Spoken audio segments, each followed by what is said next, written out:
நாட்டையே உலுக்கிய ஆராய்ச்சி மாணவர் ரோஹித் வெமுலாவின் தற்கொலை வழக்கை முடித்து வைத்த தெலுங்கானா காவல்துறை அறிக்கை தாக்கல் செய்துள்ளது. ரோஹித் வெமுலா தலித் அல்ல என்றும் காவல்துறை தனது அறிக்கையில் தெரிவித்துள்ளது.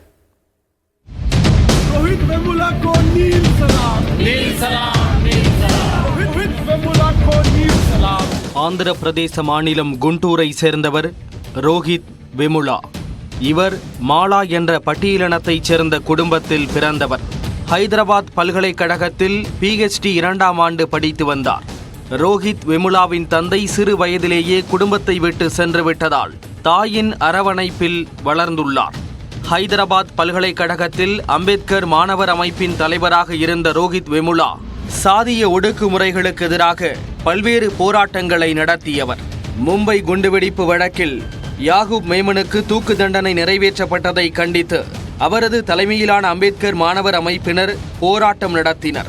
பாஜகவின் மாணவர் அமைப்பான APVP இதை எதிர்க்க இரு தரப்பினருக்கும் இடையே மோதல் ஏற்பட்டது. இறுதியில் ரோஹித் வெமுலாவும் அவரது நண்பர்களும் பல்கலைக்கழகத்திலிருந்து இடைநீக்கம் செய்யப்பட்டனர். இதற்கு அப்போது மத்திய இணையமைச்சராக இருந்த பண்டாரு தத்தாத்ரேயா, மனிதவள மேம்பாட்டுத்துறை அமைச்சராக இருந்த ஸ்மிருதி இரானி, பல்கலைக்கழக துணைவேந்தர் அப்பாராவ் ஆகியோர்தான் காரணம் என குற்றச்சாட்டு எழுந்தது. ரோஹித் வெமுலாவின் இடைநீக்கத்தை கண்டித்து பல போராட்டங்கள் நடைபெற்றதன் எதிரொலியாக அவரின் இடைநீக்கம் ரத்து செய்யப்பட்டது. எனினும் பல்கலைக்கழக விடுதியில் தங்க அனுமதி மறுக்கப்பட்டது. இந்த சூழலில் ரோஹித் வெமுலா 2016ஆம் ஆண்டு திடீரென தற்கொலை செய்து கொண்டார்.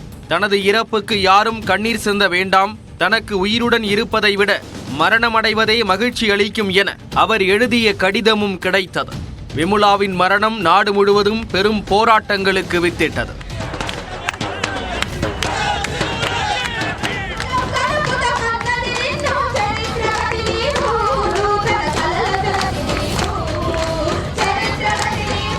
இதனைத் தொடர்ந்து ஒரு நபர் ஆணையம் அமைக்கப்பட்டு விசாரணை நடைபெற்று வந்தது.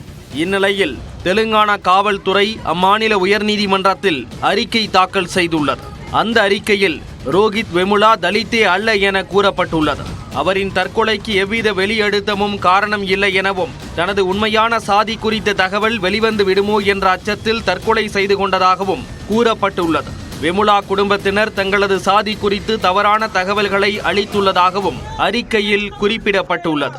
ரோஹித் வெமுலாவை தற்கொலைக்கு தூண்டியதற்கான ஆதாரங்கள் இல்லை என்பதால் இந்த வழக்கு முடித்து வைக்கப்படுவதாக காவல்துறை தெரிவித்துள்ளது. காவல்துறையின் அறிக்கையை கண்டித்து ஹைதராபாத் பல்கலைக்கழக மாணவர்கள் போராட்டம் நடத்தினர்.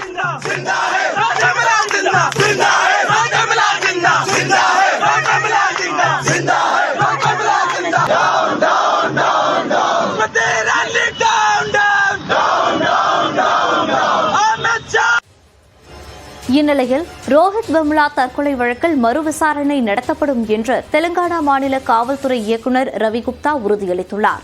ரோஹித் வெமுலாவின் பெற்றோர் காவல்துறை அறிக்கை மீது சந்தேகம் எழுப்பியதை அடுத்து இந்த வழக்கில் மறு விசாரணை நடத்த முடிவு செய்யப்பட்டிருப்பதாக அவர் கூறியுள்ளார்.